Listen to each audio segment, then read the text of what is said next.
episode 9 with two fantastic human beings, Nedd Brockmann, Billy Dib. Welcome, boys. Thanks for having me. Nice to meet you, Billy, for the first time. Nice to meet you, brother. Yeah, thanks for having me, mate. 24 now, Yep. and you decided to run from Perth to Sydney Yep. and managed to do so in 46 days and 12 hours. You're on. You know your numbers. My question is, what took you so bloody long? Yeah. Knees were screaming. yeah.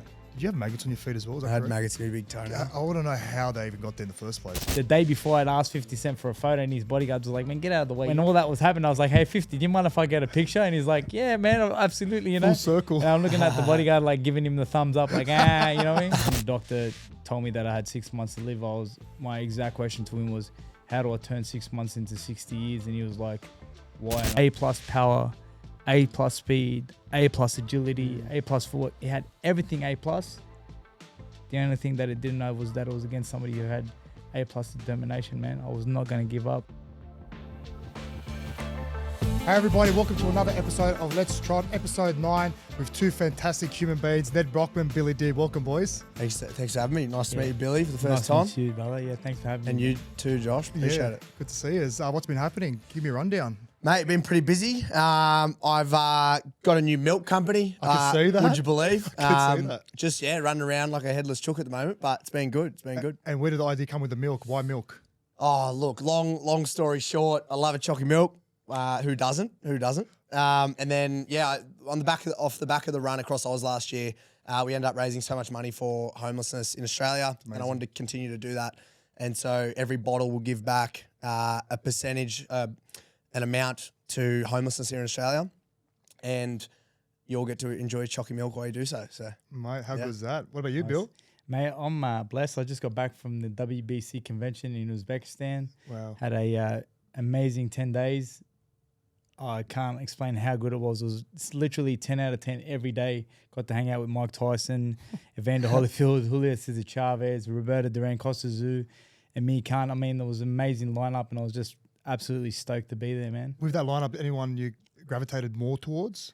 To be honest with you, I spent a lot of time with Costa Zoo, which was awesome, and me Khan, and also was really close to Roberto Duran while we were there. It was, even though Roberto doesn't speak a lot of English, he speaks some English, and he's had his kids there who were translating that. But man, what a legend of the sport, and to be hanging out with him was just unreal. did you get a chat with Mike Tyson? Yeah, I had multiple chats with Mike Tyson. I was lucky enough to meet Mike Tyson back in 2006. I got to spend like 6 weeks with him with Jeff Fennick, and then while I was there, I asked him the question. I said, Mike, do you remember we caught up? He's like, man, I wouldn't have a clue. And I was like, Hey, there's been a lot of joys from there to now. He smoked a lot of weed, that's for sure. But we actually, I thought like we picked up where we left off. You know, he's actually asked me to come on the next podcast that in a chair when I'm in the US. He wants me to come on the hot boxing, which is amazing.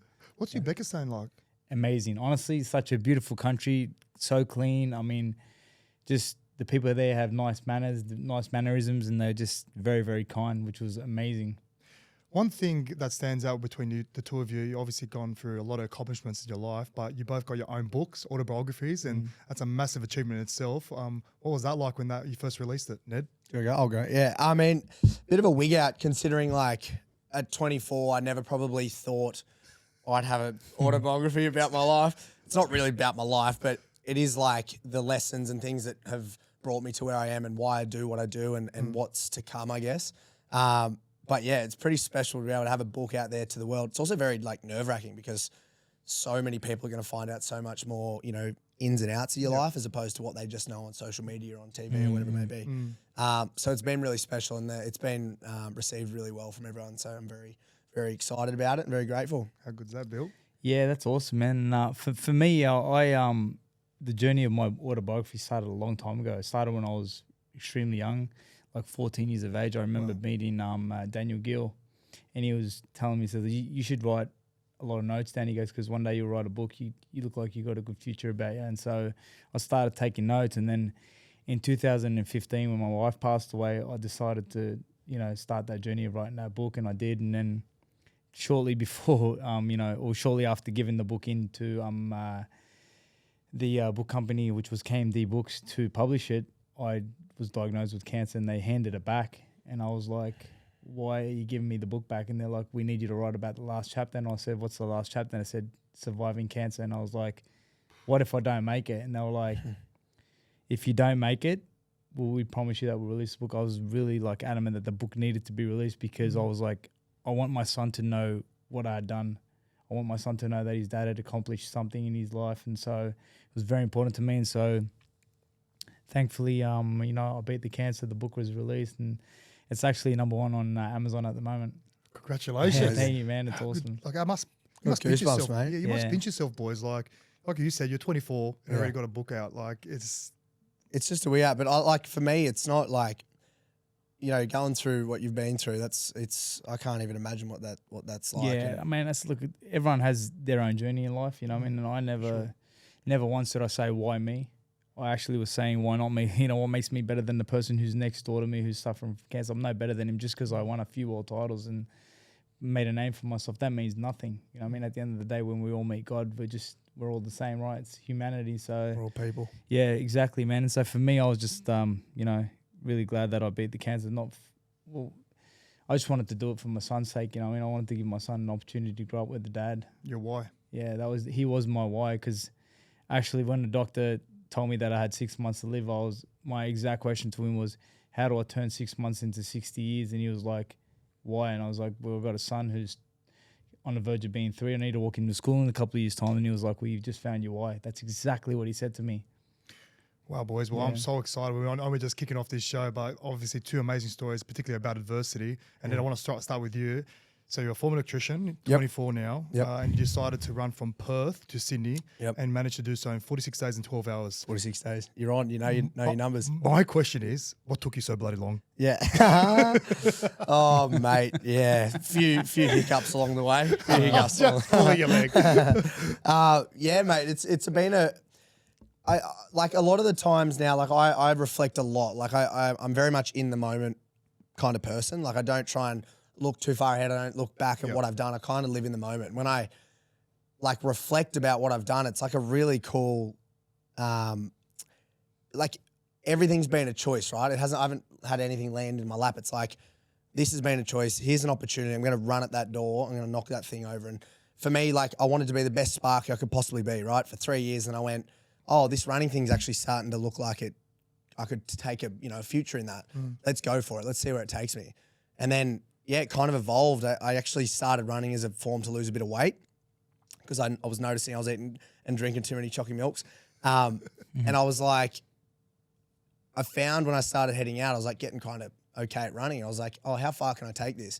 And because I was quite new to it, naive and all the bits, I was like, I wasn't overthinking this like gradual increase in load. I was just doing it. Yeah. And so, yeah, in 2020 through COVID, that's when I started running. I just started to get like further and further and further. I was like, oh, where can I take this? Ran 50 marathons, 50 days in 2020, September of 2020. And then I was like, day 11 of that. No, so I was working as a Sparky for 8 hours a day, then head out and run 42K in the night, go again each day for 50 days, and raised 100 grand for homelessness at the time as well. Wow. And then again, it was like, That's awesome, man. how do we, like, I think in this country where a lot of us are so lucky, we forget how lucky we are. We're all own, we worry about our own circumstance and why we, as you said, like, why me? People are like that a lot. And it's like, we all have this awesome opportunity to go and do stuff. We don't have to wait for things to happen to us in order to go do something about it. Why don't we just use these opportunities and go live life? And that's kind of what it was for me. And so, yeah, the run across Oz was just kind of a natural evolution. I know that sounds a bit ridiculous, but it was like, this is the next thing. I'm going to go do it, and went hell for leather. So why from Perth to Sydney? What was the reason behind it? I'd heard someone had done it, and I was like, why can't that be me? Like, so yeah, I think people like look at someone doing something freaky and go, oh, well, they're a freak of nature, or they've been out running for years and years and years, or whatever it may be. It was just like, oh yeah, that's a cool one. Let's do that. Let's see how that looks. See, that's the difference. Like I'm sure 99.9% of people would think you're absolutely crazy. And obviously fear running from Perth to Sydney. Me being one of them. Like I fly to Perth, it fucking does my head in. Like I don't know how you can run it. So that's an extraordinary feat. But like you said, you took it as an exciting challenge. Yeah. I think it's honestly just literally making the most of every waking minute we have, because we often forget we're dead for a long time. You know, the craziest thing is that you said a couple of things, and, I developed this brand called Believe, and it's about having a vision, having the consistency and the success. And the thing that I often tell people now is that time is something that's not promised. None of us are promised any time. And so why not live in the moment and do everything you can in the 100%. moment, because you're not promised Tomorrow. an hour away from now. You're not promised that. You're not even promised the next 10 seconds. 100%. So why not live in the moment and do everything you can in your power? And that's really admirable to see what you did. That's awesome. And, you know, for somebody who hasn't been running for a long time, that's great, mate. That's wow. That's on another level. Also, like these moments, like you're just sitting in a room going, like, how can I learn the most out of you guys? And how can we help each other to get to somewhere else? Like, I just love living. Like, It's all about evolving. Yeah. We continuously evolve. And if you don't evolve, then you're just stuck in the moment. You know what I mean? 100%. So evolving is something that's really good about life. Big time. Yeah. You talk about reflecting as well, and I kind of can relate because recently I retired last week, and I never had the opportunity to actually look back and, you know, reflect and be grateful for what I've actually achieved. And now that I'm getting like these flood of messages and of support and love, and I'm just actually looking back, and throughout my career, I was like you said, a pinch yourself moment. Like, I actually did that. Yeah. And it's such a powerful thing. And I don't think that many people actually get to have that opportunity. Again, like everyone's going through that day and day slog, and, you know, you say stuck in the moment, but no one actually gets that appreciation and actually reflecting. I think that's a big thing. I think as well, probably now that you're removed, you have that perspective that like, there is a lot of life outside of this footy or boxing or whatever it may be. It's like, holy shit, what an amazing however many years. How many years were you? 12. Yeah. Well, you know like, what, Joshy, congratulations. Yeah, man, 'cause absolutely. That's awesome. But, you know, what you're saying about, you know, being able to reflect, honestly, you know, I've been a 2-time world champion and, you know, had some really great achievements and stuff like that. But it wasn't until my trip to Uzbekistan last week that I realized that, wow, I'm actually on a pedestal when it comes to the treatment that I got, you know, to be hanging out with the likes of Mike Tyson, Evander Holyfield, Julio Cesar Chavez, you know, Roberto Duran, Costa Tszyu, Alexander Usyk, and to be getting the treatment, I was like, wow, you know, like I was in the lift with Alexander Usyk, and he said to me, he goes, "You're not a champion." And I said, "I'm not a champion." He's like, "Yeah, you're not a champion." And I'm like, okay. I go, "But I won a couple of world titles." And I was like, thought he was having a go at me. And then he said, "You are a champion of the universe, not of the world." And I was like, "Oh, wow, thanks, Alexander." He's like, "You beat an opponent that you couldn't see." He goes, "You beat cancer. This is an opponent you can't see." And I'm like, "Thank you, man." He's like, "I just want you to know." He goes, "I'm not even as big as the champion as you are." He goes, "You're a universal champion, a champion for the people." And I was like, oh, man, I was so humbled, you know. He gave me a hug and everything. I'm like, man, this is a guy who's the heavyweight champion of the world. And he's saying that to me. I was like, wow, it's like a pinch me moment. I was like, I really have achieved Love that. things in boxing that I've taken. Like, you know, I'm just one of those people that's like, yeah, whatever. You know what I mean? I expected it. It is what it is. So, you know, you don't actually like, I've never been like, oh, yeah, I'm world champion, whatever. So you went there, you didn't feel like you belonged?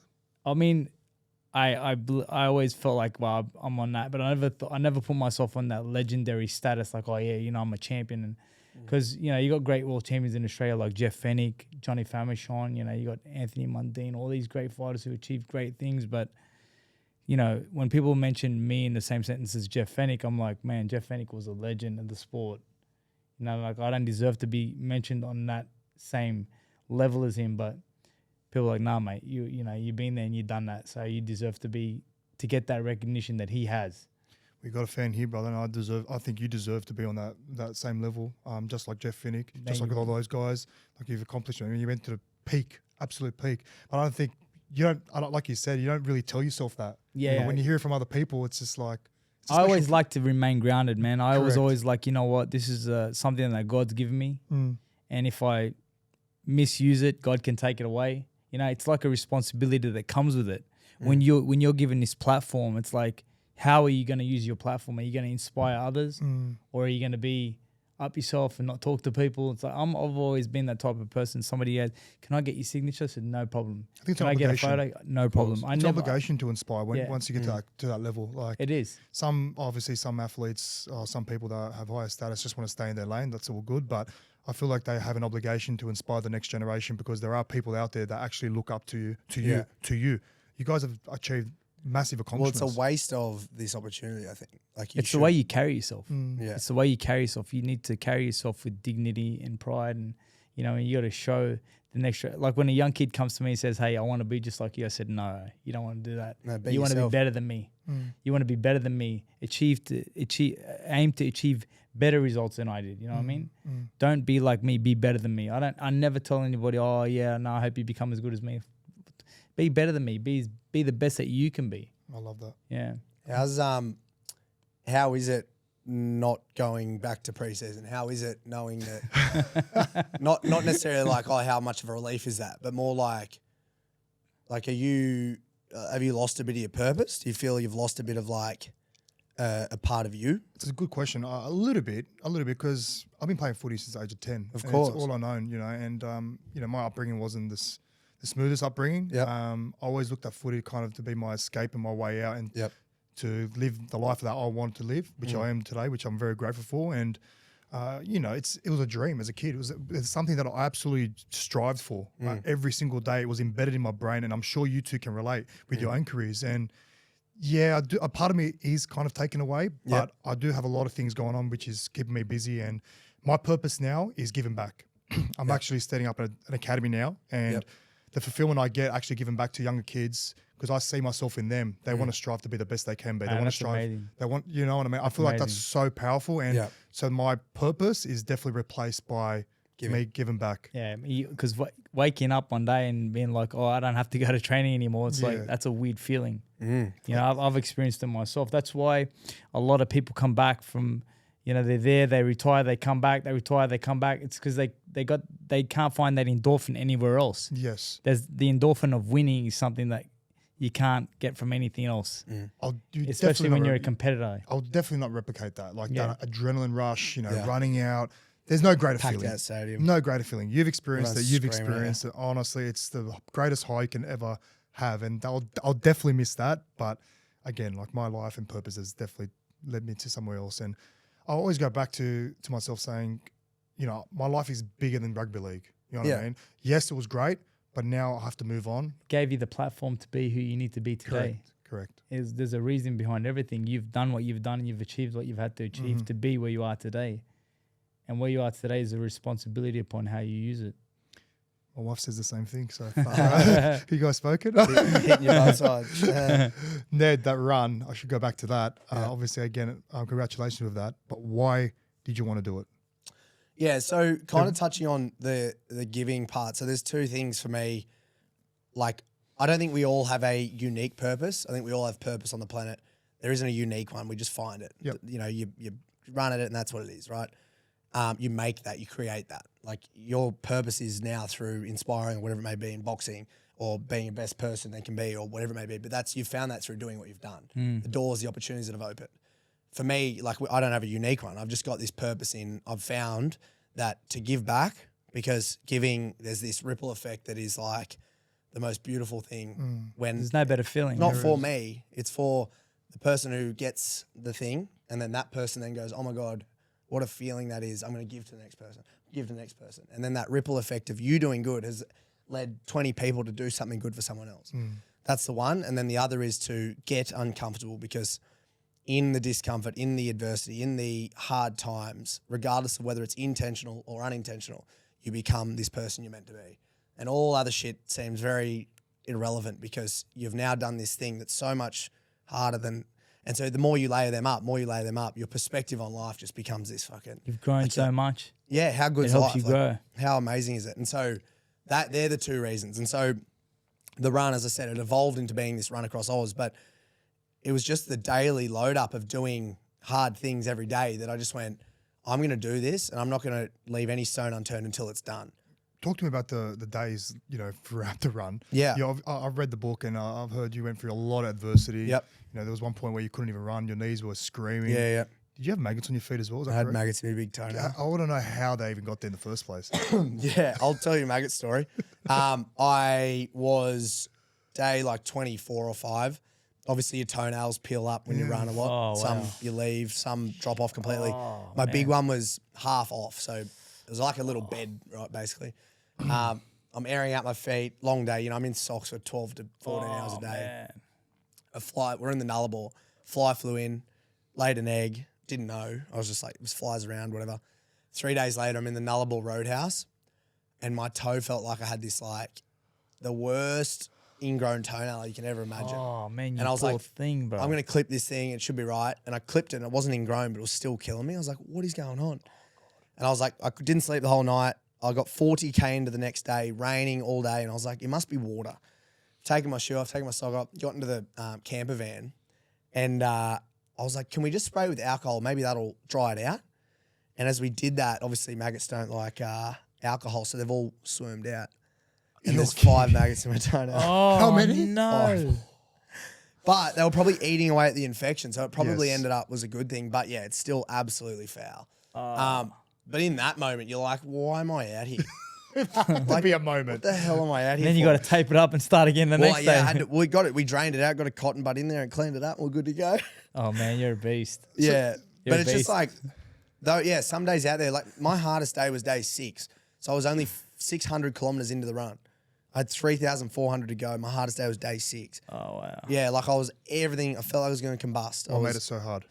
Well, I'd never back-to-back 100 kilometers, and I said I was going to do it for 40 days straight. I got to day 6, and I have not slept for an hour. I've not slept for the first 6 days. My body was in absolute overdrive. Knees were swollen. Couldn't even see the difference between my calf and my quad. Wow. I was sweating every night because my body was in complete overdrive. And I was laying in this bed just going, what the hell am I doing? Rain, headwinds, you know, these things were just happening all day. Road trains, roadkill, wasn't eating enough. And I got to day 6, my body's seizing up, I'm sitting in the car, finished the day.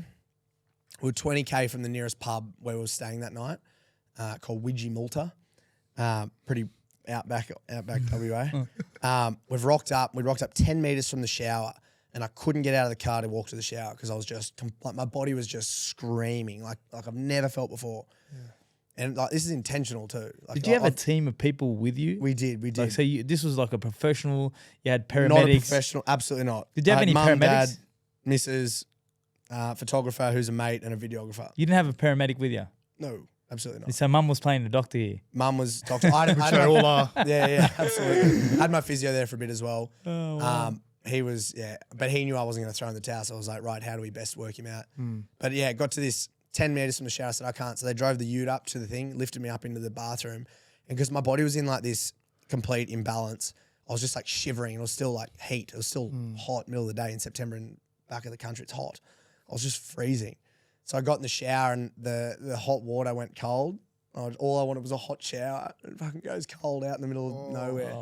And I was just like, what is happening? But it was one of those moments where I was like, if you can get through today, you can get through the next 34, 5 days. Like, if you can get through this, if you can get through this amount of torture. That's the craziest mentality because that's the mentality of a fighter. If I can get through this round, I'll be all right.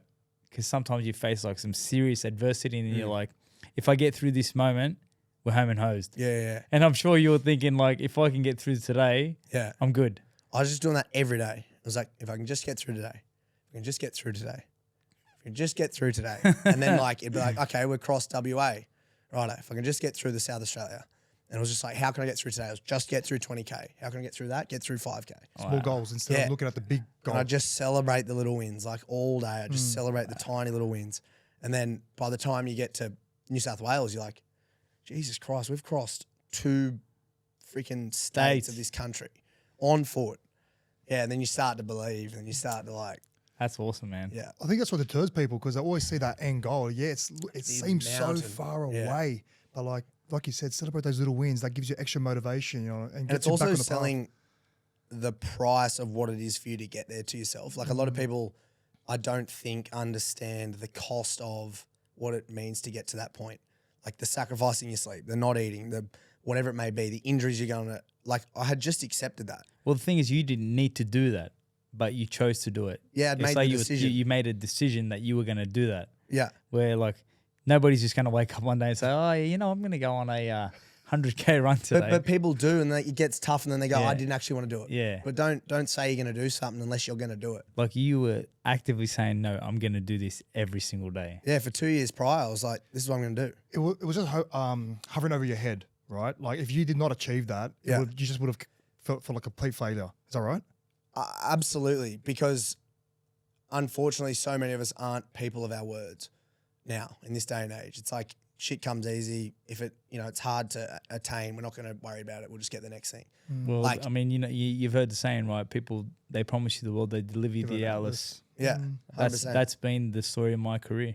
Yeah. That's the story of my boxing career. So, That's so good. And you raised $2.5 million for homelessness. 2.6 for Mobilise here in Oz, which is pretty cool. The most it ever raised prior was 7,500. So you smashed that out of the water. Was a bit of a real legend, man. That's legendary. You set the bar pretty high. Pretty man, nice. can you imagine how many people you've helped? Yeah, big time. Why homelessness? What? Yeah, why that? Yeah, why that charity? like just moving from a small country town. I know it's there as well, but when I saw it in Sydney, I was like, Jesus, it's like, why is there so much homelessness? And it wasn't that like I've ever been in that scenario, and I'm very grateful for my opportunities, but it was exactly that. Like, why have I had these opportunities and people haven't? Like, why is it that I can rely on my parents? Why is it that I have people around me that if this doesn't go to plan, like sparking doesn't go to plan, then I'll be all good because there'll be always a roof over my head. Why do people not have that? And as you said at the start, is like, we're all people. Regardless of what you've done or what you haven't done, we all are all human beings. Yes, right. And so we all end up the same way. Like, why are we all not got a fair go? With homeless Australians, there's always a negative stereotype attached straight away. I must be a gambler, must be a drug addict, whatever that might be. But there is other reasons, and you know that. Big time. That's only 2% of the reason. There's a lot of mental health issues out there. Mental health, housing affordability, because the cost of living is so high. Can you imagine being like a single mother, someone on a below average wage trying to live in freaking eastern suburbs of Sydney? It just doesn't happen. And so that's the thing. It's like if you don't have someone to rely on, you're one paycheck away from being on the street or in a car or somewhere. And if you get sick during that week, or if you get sick with something, you don't have healthcare, or you don't have whatever. That's the thing about when I was sick. I was thinking like, man, if somebody's got a mortgage on a home and they've fallen into the situation where they got cancer and they're sick, and how do they service their mortgage? Yeah. It's like, it's scary, man. That's a lot of people lose their homes because of situations like that, or they have to sell their homes, and it's sad. It's very, very sad, man. The world that we live in is a very, very sad place. It's like the rich get richer, the poor get poorer. It's like never-ending story. Yeah. And that's, and domestic violence as well. It's a big one. It's massive. So, and like the more awareness we can bring to it, but obviously money's the way forward because you need to, like you can make awareness as much as possible, but if no one's going to front up cash, then it's not going to. Where does the money go to? So already Mobilise have got 12 people in a pilot program that has allowed 12 people foot up into the housing market for 6 weeks. The problem with being homeless is you don't have an address. Without an address, you can't open a bank account, can't apply for a job. Of course. So all these things are aid to that. It's just like this perpetual cycle of never getting anywhere. And so the Kickstarter program has allowed them to get into the housing market for 6 weeks. Yep. And then they're nurtured with education and healthcare. So 12 people through this program already, which is really cool. So fingers crossed we can nurture them out of it and into the housing market. And this is at scale. The more money we can make, the more people we can actually help. And it's very deep. Like the issue is very deep, and we can't hit it at this everywhere. But you have to start. This is with anything. You just have to start because there's always going to be a reason not to. Well, that's how you change the world, with one person. Just start. Start with one person. Yeah. You can't change nations until you start with one person. Yeah, big time. That's a really good way to look at things, man. What's the end goal? I think about this a lot, and I'm very, like, as I said, I reflect a lot. Like, why am I doing what I'm doing? And there's part of me, I think it's legacy. I want to leave. I want to get every man and their dog off the street. And if we don't, that's all good. But I know I'll have had a good crack and at least start that process of making sure this never happens here in Australia. And then, around the world. But just in there, we're talking about you got to shoot big. And a lot of the time, like a lot of people go, it's not for us to do. Like, I want to see, it's like a big game for me at the moment. I just feel like I can take this wherever I want, and I just want to help people, and I want to get uncomfortable. If you don't do it, somebody else will come and do it, because that's just the way it works. You know what I mean? You have got this amazing idea about saving the world and doing the way that you want to do it. I don't think saving it is the word. I think it's making it a better place. Yeah, making it a better place. Well, you started with your own backyard. Yeah. And that's the way to start. Yeah. I mean, it's like you got to save your own backyard before you can save anybody else. Yeah. Well, I was definitely brought up, you treat the janitor the same as a CEO. Like, there's no difference. You know what I mean? Everyone's got different, paths in life, whatever they might be. But unfortunately with homeless people, they just don't get the same level of respect because, again, it goes back to that negative stigma that's straight away attached. Well, you don't know where they've been or what they've been through. I know so many people who are on the street who were once upon a time millionaires. Terrible, You know what I mean? man. It's like I was actually talking to Mauricio Suleiman about this last week. Iran Barkley, who's like a great world champion, won multiple world titles and made millions of dollars, is on the corner shadow boxing in Las Vegas for money. You know what I mean? That's a very, very sad story. Well, Billy, we've you faced a lot of challenges in your life. You're a world champion. You're stuck in the middle with a bit of a feud between 50 Cent, Floyd Mayweather, and obviously, literally, you had the biggest fight of your life, which was beating cancer. So, let's start from the very top, man. With your journey with boxing, what made you want to be a boxer? I mean, that started at the young age of 12. As a young boy, I was heavily bullied. We went to school in Engadine, which was predominantly Anglo. And so, I faced a lot of that hardship of, going to school, getting bullied, spat on, kicked, pushed around, all these things. So my dad was like, you know what, I'm going to need to put you guys in some after school sports. Maybe that'll break down the barriers. And then one day just at the footy field, the trainer pulled out some pads and some gloves and said, we're going to do a box exercise session today. And I was like, this is right up my alley because I've been watching Rocky movies since I was a kid. I've never watched Rocky. Really? Yeah. Have you watched Rocky? I've watched them. We used to watch them on the footy bus on the way to... Greatest franchise in boxing history. Bit of bias? No bias. I'm telling you, that's the greatest franchise in boxing history is the Rocky movies. I'm going to start it. And I can honestly say so many people started boxing after watching Rocky movies. So, wow. For me as a young boy with 5 brothers and 1 sister, that's all we did was watch Rocky movies. And so when the trainer pulled them pads and gloves out, I was like, this is me. And I hit the pads and he was pretty impressed. And he said, listen, I think you're onto something. You should go to the boxing gym. And I did. I went to the boxing gym and never looked back. I remember the first day when the doors opened up to that gym, I was seeing a kid by the name of Alex Bookluck and another kid named Adam that was sparring. And I thought, wow, this is amazing. This is exactly what I want to do. I want to fight and I don't want the teacher to stop it. I love that. You know what I mean? So that was the birth of Billy Dib in boxing. And I just, as I said, I never looked back. From the age of 12 to the age of 17, I had 113 amateur fights, had 98 wins, 15 losses, represented Australia all over the world, fighting at the AIS and represented the Australian Institute of Sport. And then eventually, after a minor setback and missing out on the Olympic Games, I decided to turn professional and, again, never looked back. It was like, the amateur circuit was one thing, then the pro circuit was another thing. Before you know it, I was fighting for world titles and defending world titles and just the goal that I set from such a young age, walking into that gym, the vision was so clear. And then I wanted to know exactly what I needed to do to get to that point of success. And there was a lot of consistency that would come with that in the middle, And so the consistency part was making sure that I ran every day, trained every day, made sure that I ate well, got good sparring, good rest, all of the things that come together to form a champion. And that's exactly what I did because I was just so determined and focused on that goal. So eventually once I arrived at becoming world champion, I was like, I'd finally made it. Because that's the thing. Once you arrive as a champion, you're in the mix now. And the good thing about boxing is that if you're in hard fights, whether you win or lose, you can stay relevant enough to be back in big fights. You can always work your way back into a position.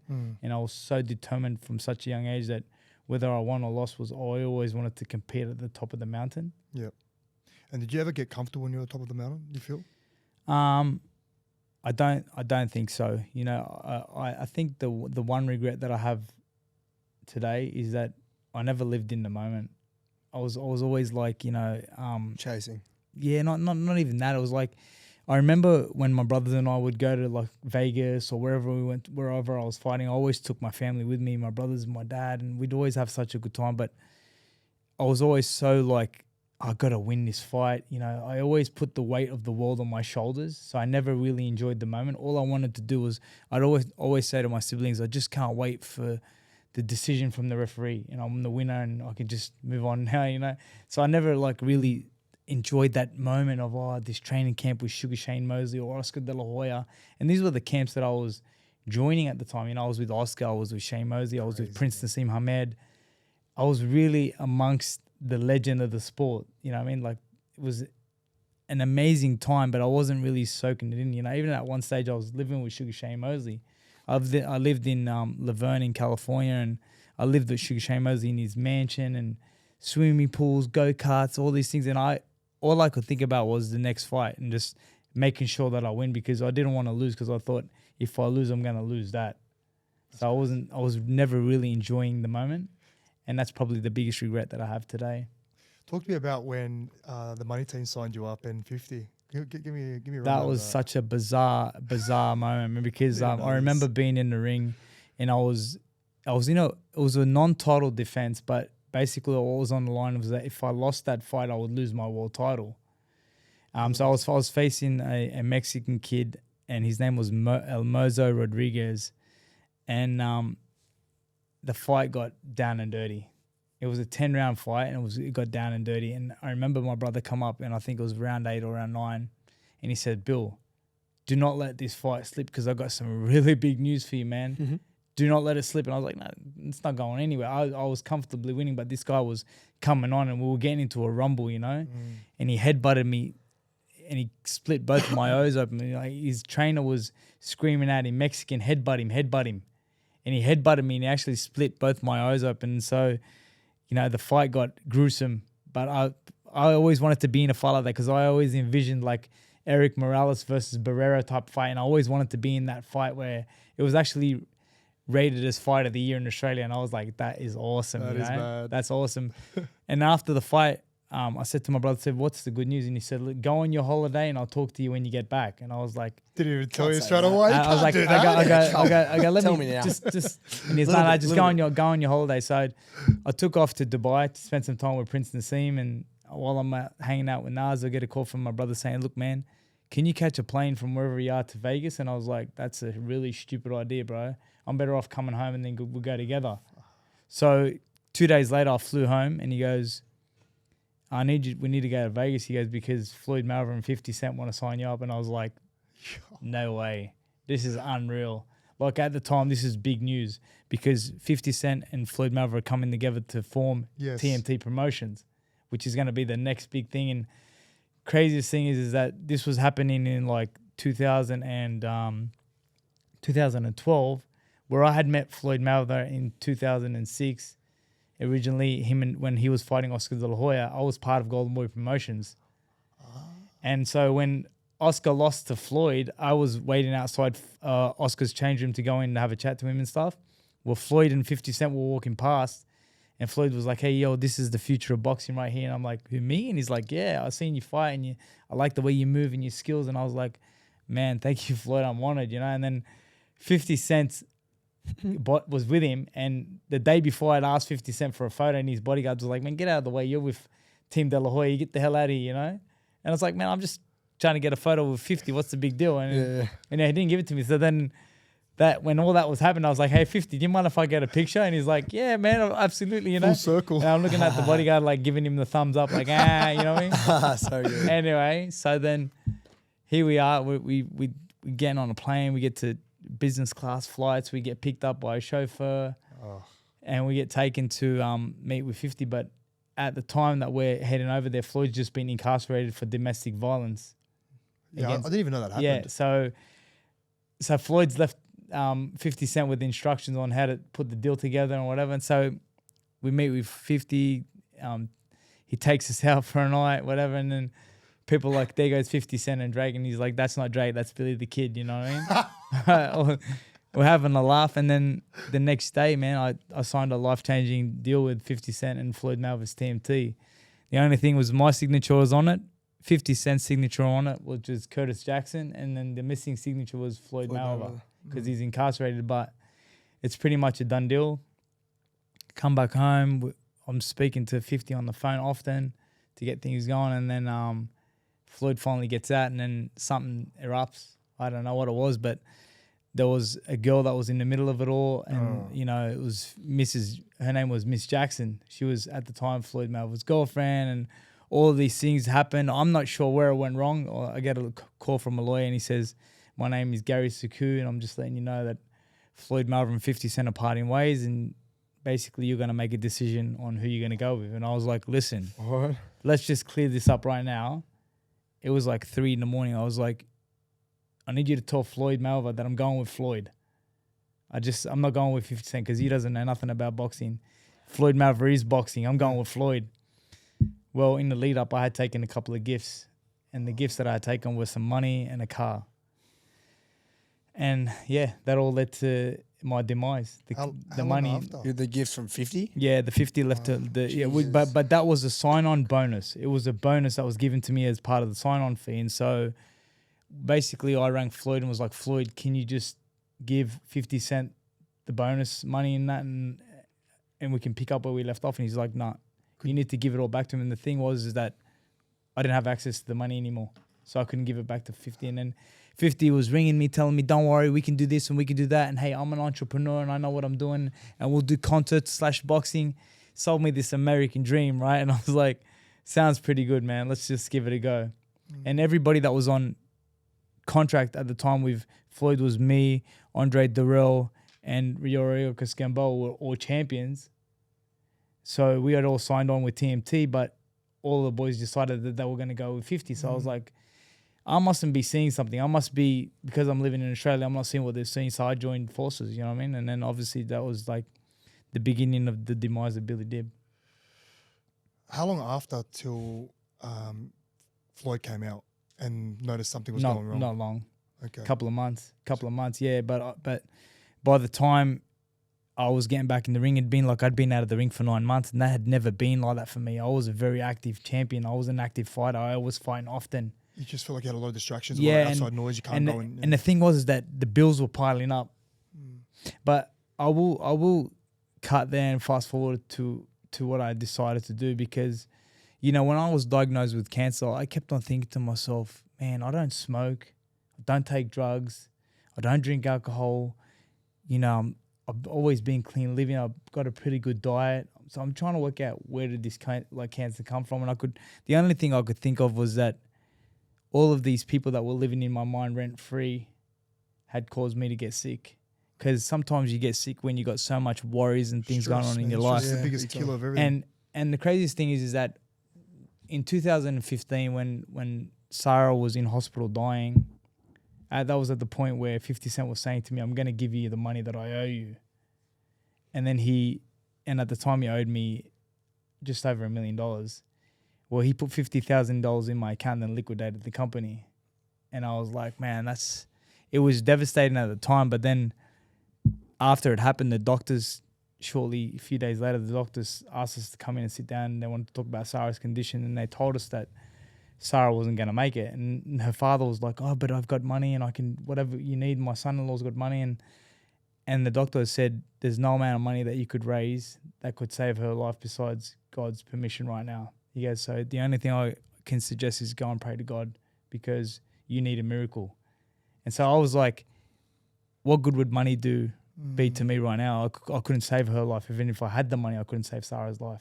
And so I made a decision at that point to like let it go, even though it still bothered me.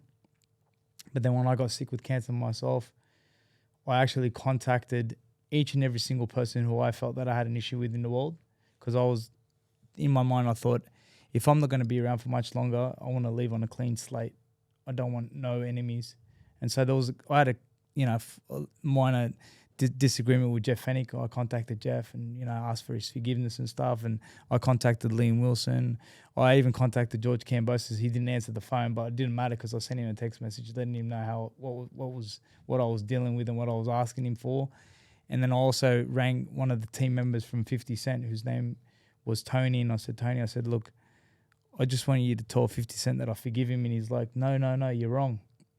He's got to ask you for forgiveness. And I was like, no, this is where you're wrong. I said, when I forgive him, I set myself free. And I want to set myself free because I'm not going to be here for much longer. And so he was like, Champ, I really admire your courage, man. He's like, it's a really big thing. And I said, just pass on that message, and that's all I ask, please. I don't want anything else. Just let him know that I forgive him and that I'll never talk about it ever again. So that was the best thing that I did, because once I did that, the weight came off my shoulders. I don't, it is a part of my story, but I do forgive him. I genuinely forgive him. And even if he rang me now and said, listen, I can give you that money, I said, don't worry about it. It's all good. Run me through when you first got diagnosed with cancer. I was in the gym, man, and Did you have like? Did you no, notice no, anything no. You know what? physically? I wish I did pay more attention, because when Sarah was sick, What did Sarah have again? she had Can you ask? leukemia. When Sarah was sick, she had leukemia. She was always tired, and I couldn't work out why she was tired all the time. I thought she was staying up late and whatever. And maybe sometimes I actually thought she didn't want to hang out, things like that, you know. And so I'd get a little bit annoyed. And then, crazy enough, but I was getting tired in the lead up to finding out that I was. But I never thought I've got cancer. I never came into my mind. I was like, you just thought it was fatigue. yeah, I just thought it was fatigue. I'd been training hard.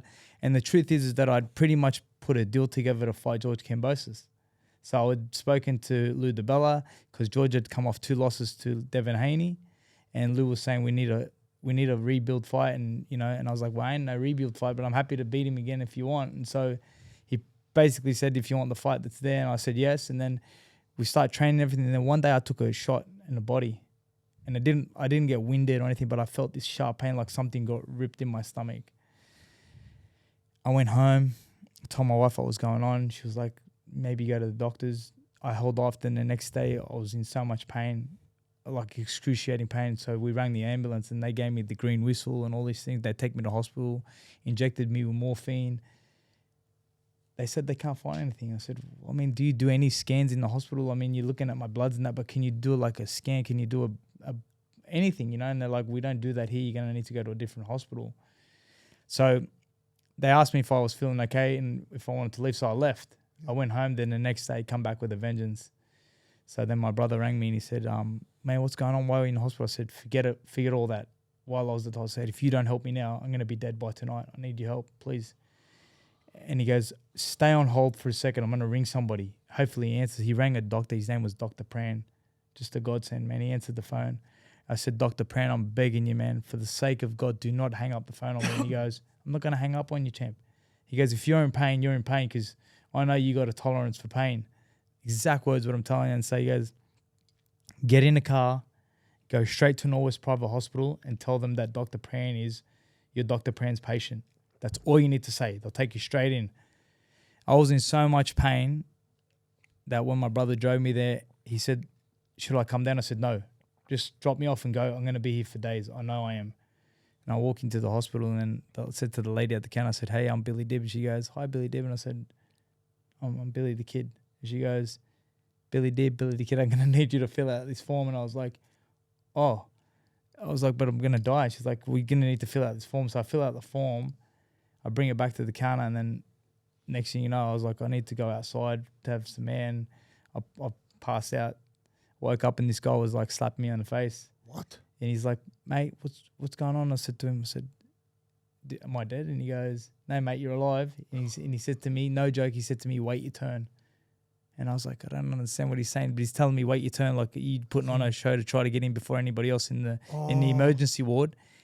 Next thing you know, there's about 10 doctors outside, and they're all with me, and they're like, that's Dr. Pran's patient.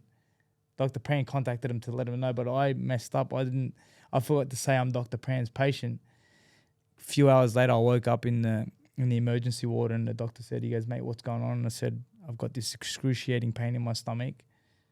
I don't know what's going on, but there's something growing in my stomach. I said to him, do you think I've got cancer? And he goes, I don't think you've got cancer. He goes, but it doesn't, something doesn't sit right. He goes, you go to bed, and tomorrow we're going to do we'll do like a scan, and we'll do an endoscopy and see what's going on.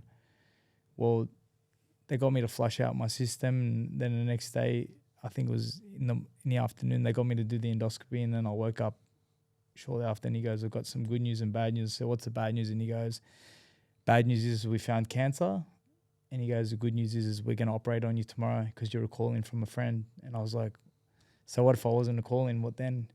He's like, well, you'd have to wait till Monday, you know what I mean? And that cancer was non-Hodgkin's lymphoma? No, that was colon cancer. So they found they cut a 9 centimeter diameter out from my colon area, and I stayed in the hospital for a few days.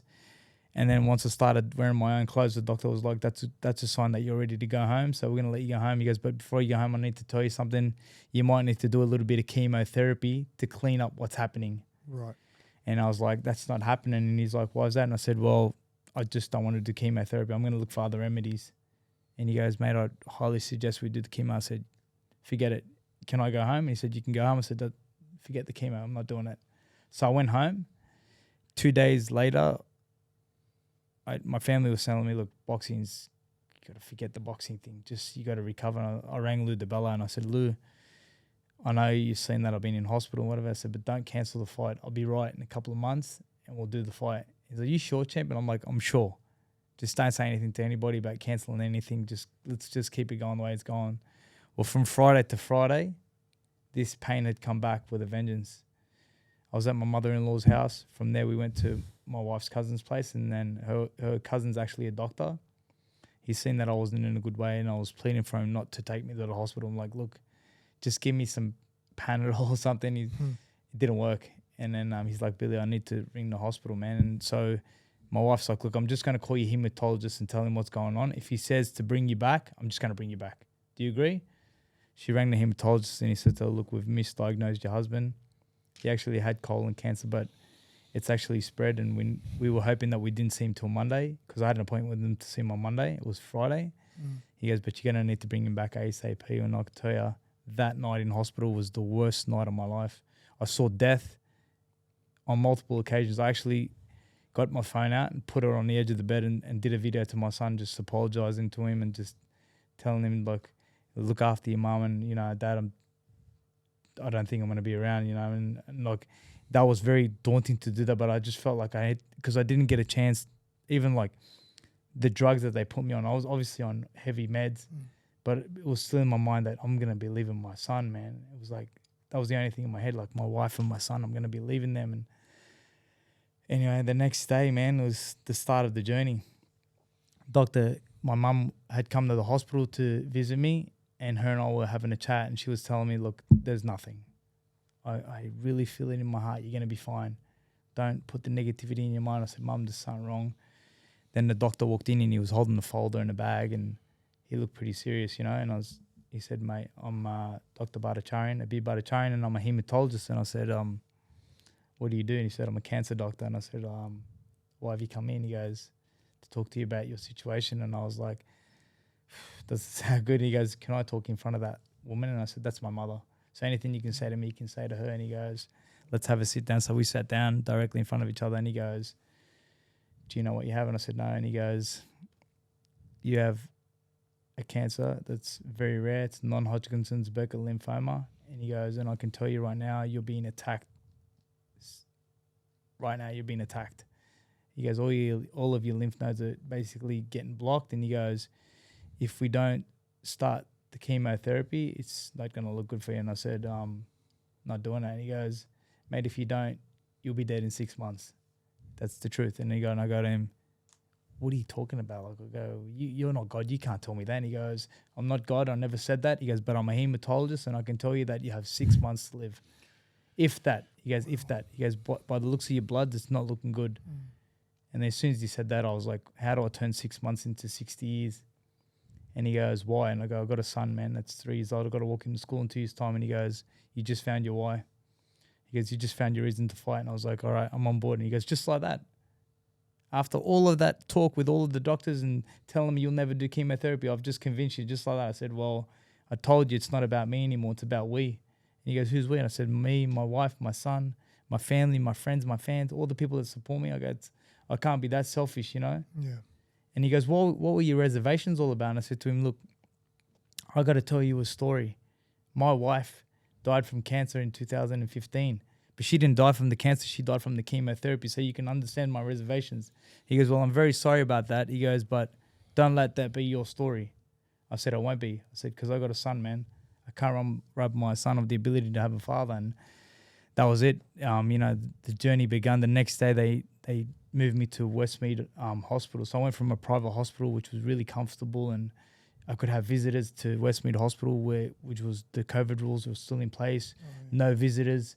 So I'm dealing with this thing basically nearly on my own. You know, like I'm blessed to have 5 brothers and a sister, and my wife, that would come 1 day a week each.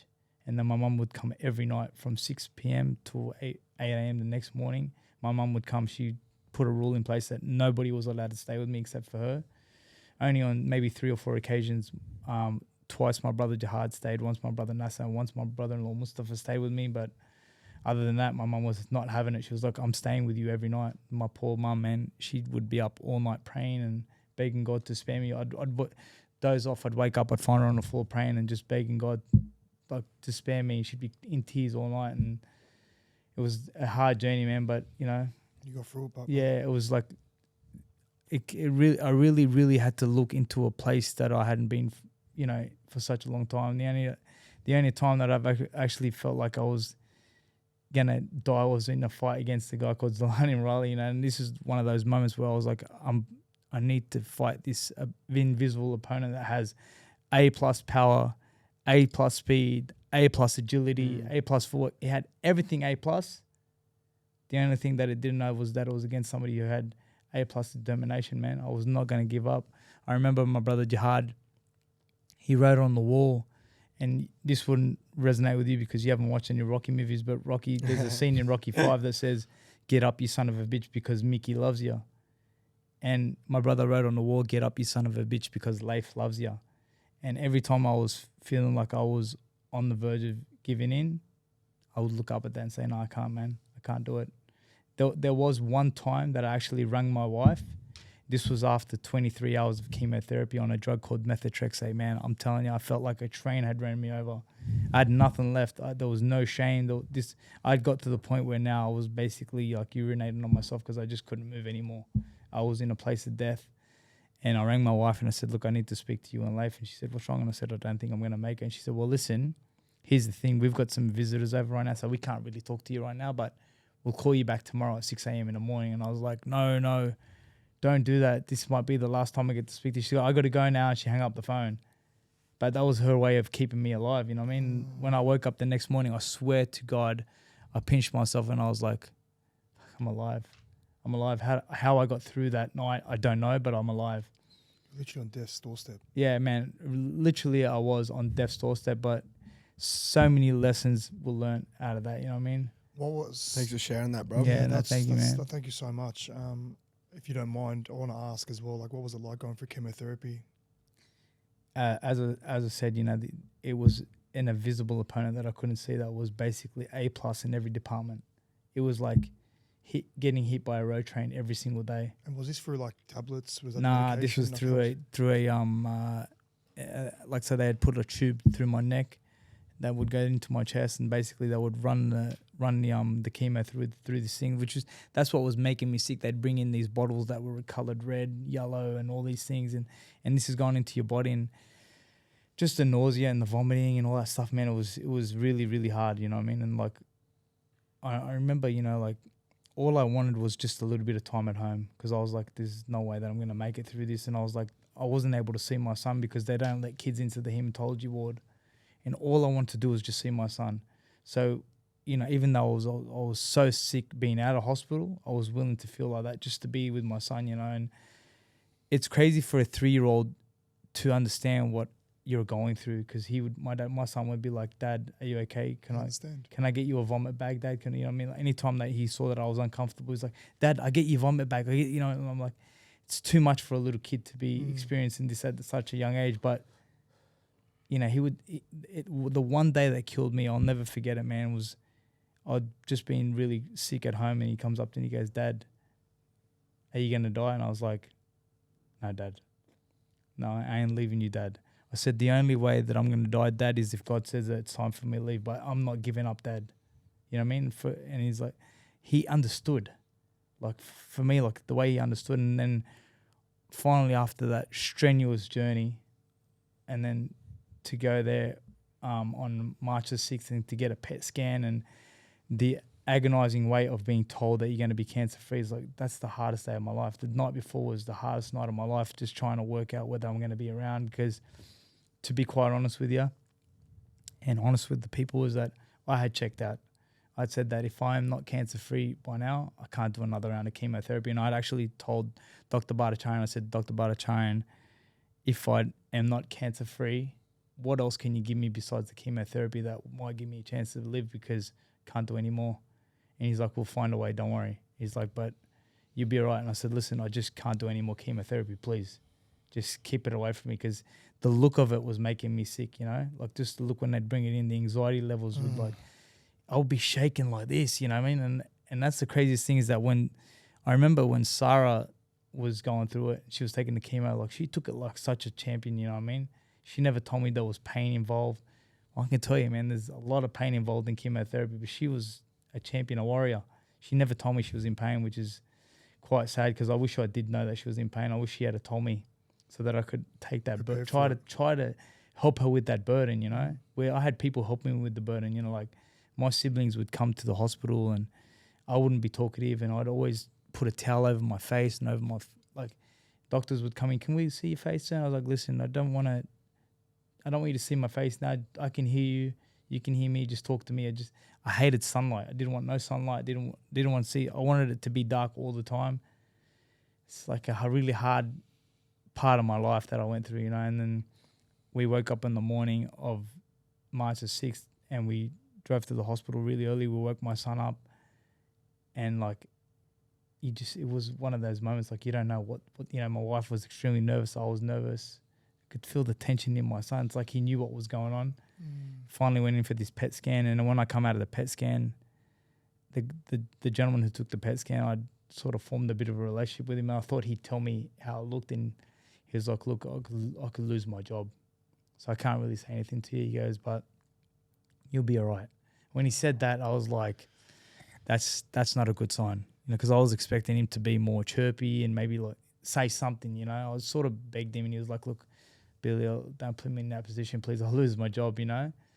And then I finally rang up the hematologist and I said, Dr. Bhattacharyan, I've finally left and I've done a scan. He said, Billy, I'm very sorry. I'm in theatre today and I can't give you the results till maybe tomorrow.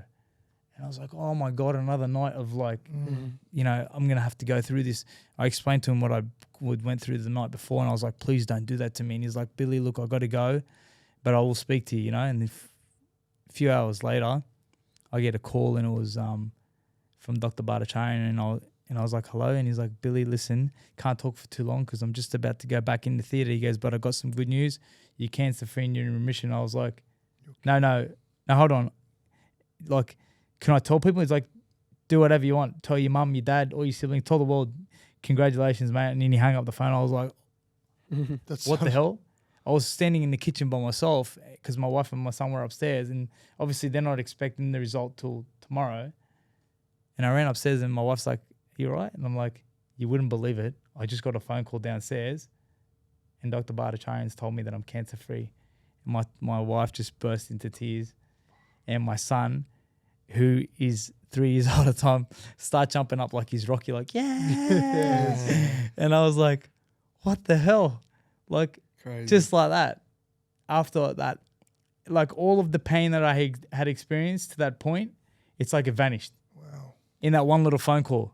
Like, first one is you got 6 months to live, so you're living with this thing of doom, but God tells you you're not even promised the next 10 seconds, but a doctor tells you that. And so you start thinking, oh no, what am I going to do? But then you get this phone call that says, hey, look, you're cancer free. And everything that you've just gone through feels like so insignificant at that moment. Because I'm like, I'm alive and well. And I'm going to be there for my son. Crazy. And I was like, story, man, it was like such a surreal moment, unreal. And then I was like, how are we going to tell the world? Because when I tell you that, I often tell people is that faith, family, friendship, and love were the 4 things that got me through. And how am I going to tell the world who had supported me and sent me millions of messages that I was never going to be able to respond to of support? How was I going to tell these people? And so the greatest thing that I could think about was my son holding a sign that says, hey guys, my dad is in remission and cancer free. And that was my son holding this sign, jumping up and down. And I just thought that's the greatest moment of my life right there, man. Nothing else. That was like the pinnacle moment of my life. And so in the lead up to when I got cancer, Mauricio Suleiman from the WBC contacted me and was like, listen, what's going on? I said, Mauricio, I'm not going to be around for much longer, I don't think. And he goes, don't think like that. You're a champion. You've got a champion's heart. And I'll see you at the next convention. And he was sending me all these videos from the convention that was taking place at the time with all these champions wishing me all the best and you're going to get through it, champ, and all this. And when I beat the cancer, he contacted me and said, listen, I want you to come to the convention as promised. Paid for business class flights, the best accommodation, A+ everything. When I got there and he presented me with the world title for beating cancer, and I was like, man, this man kept his word. It was like, beating cancer was the greatest achievement of my life.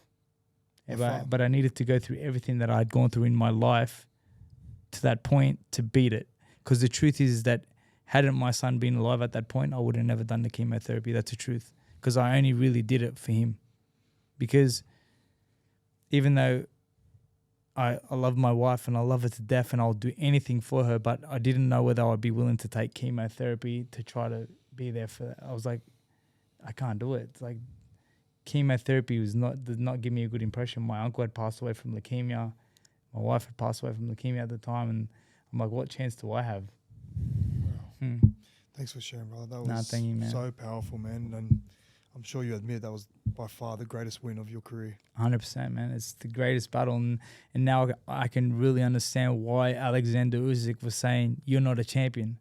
You're a champion of the universe. And I was like for a guy who doesn't really speak very good English, yeah, I could understand when he said that. I was like, the smile on my face, and he's like, gave me a hug. And I was like, man, that's the champion of the world, the heavyweight champion of the world is saying that to me.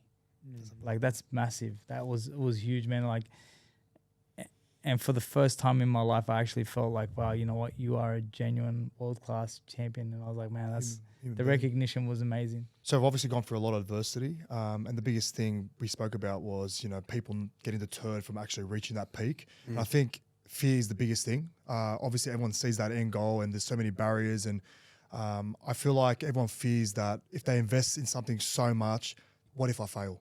That feeling of emptiness. What do you fear the most?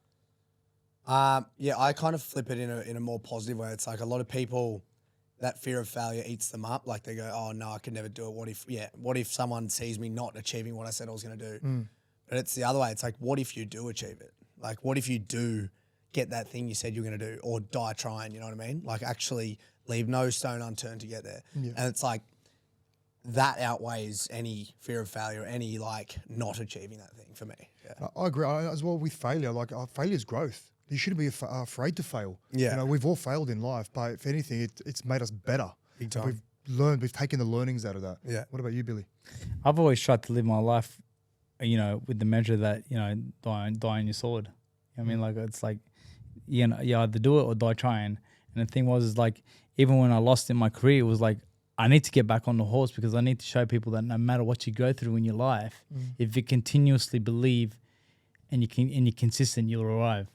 And that was the thing. I lost 6 professional fights, but I managed to work my way back to the number 1 position every single time. 5 times I worked my way back to the number 1 spot. The one time that I didn't was the time that I got cancer, because I had arrived back at number 7 in the world and was on the verge of getting there, but then I got cancer. But I never gave up. No matter what happened, I always worked my way back into a position to be in line for another major opportunity. It goes back to believing in yourself. 100%. Honestly, I agree with you on that one. If you believe in yourself, I feel like you're already halfway there. That's the honest truth. The truth is that no matter what you want to do in your life, if the whole world believes in you but you don't believe in yourself, you will never succeed. It's as simple as that. It starts with you.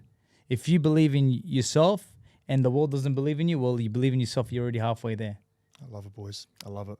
Well, I've got a bit of a segment time. So our previous guest, Den and Kemp, took the courtesy to write a question for you both. By all means, whoever wants to open it up, go ahead, man. Rocky, go for it. Here we go. All right, the moment of truth. Drum roll. It could be anything. It could be anything. The famous beak. Looks like a novel from here. I can see.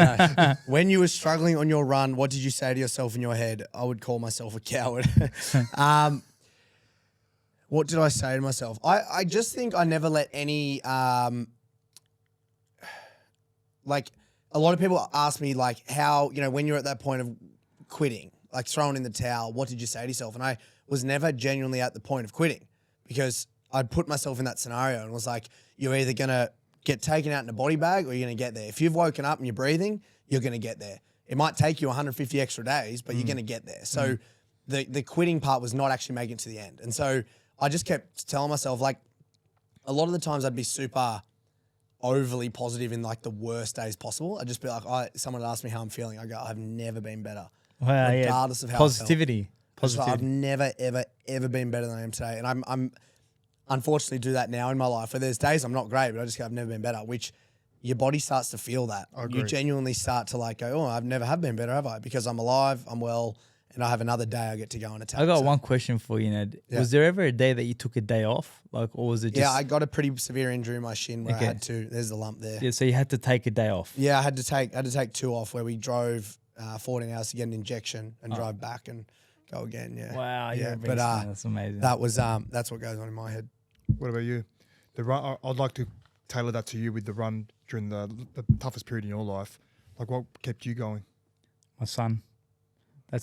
Honestly, when I say I really mean it, my son, because you know, I just kept on thinking, what is life going to be like for this kid without a father? That was the only thing. And the one thing that I had to put in place during the time when I thought that I'm not going to be around was I actually contacted my brother Emad, who's probably one of the closest people in the world to me, and I basically pleaded with him and begged him that, look, if I do not make it, I want you to take on the responsibility of life. I want you to know that you have a second son.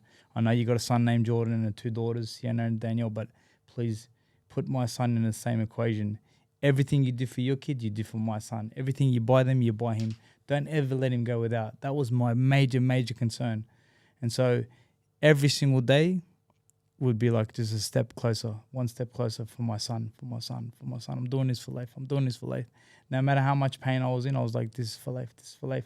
And I'm sure that he knows, but when he gets older, he's going to know what I went through for him. And I'm always going to let him know, Dad, like, don't ever give up. This is like, my whole thing was don't give up. And I want to teach him that, like, be a man of humility, be a man of honor, be a man of great character, be a man of faith, and never give up on what you want. Don't let anybody tell you can't have what you want, Dad. And that's my message to my son, and I live for my son today, man. Thanks for that, guys. Ned, you had the privilege of opening that letter. Now, Billy, I give you the privilege to write the question for our next guest. All right, thank you. No pressure. No pressure at all. I'm sure it's going to be a very deep question as well. I'm looking forward to it.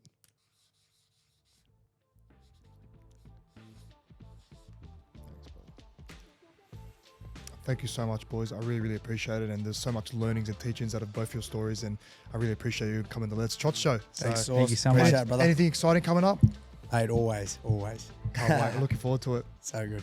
Thanks, boys. Awesome. Thank you so much.